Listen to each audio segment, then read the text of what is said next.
My name is Jared Armstrong. I'm a Jewish American professional basketball player.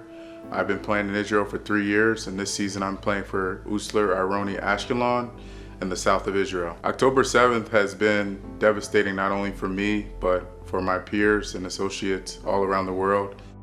Just with the rise of racism, anti-Semitism, hate in all forms. I remember being in Israel in my apartment on the 7th in a rocket almost landing 50 feet from where I stay. I've never been in a life or death situation, and it pretty much brought me into survival mode. Since the 7th, I've been using my platform as a professional athlete to combat anti-Semitism and hate in all forms through my nonprofit J.A.B camp, which is to help bridge the gap between all communities, using basketball as a mechanism to bring kids from all different ethnic, cultural, and religious backgrounds to help them understand one another.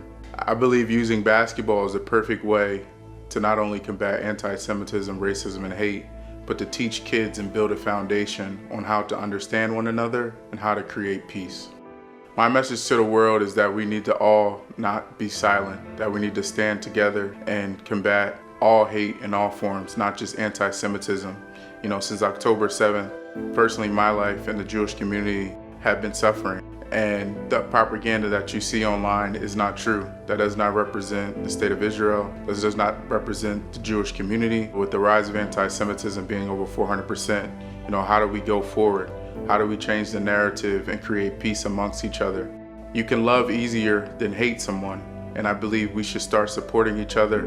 And my way of doing that is through the way of sport. You know, we have to teach our youth the importance of peace, the importance of unity through diversity, and the importance of pluralism. I'm Yisrael I.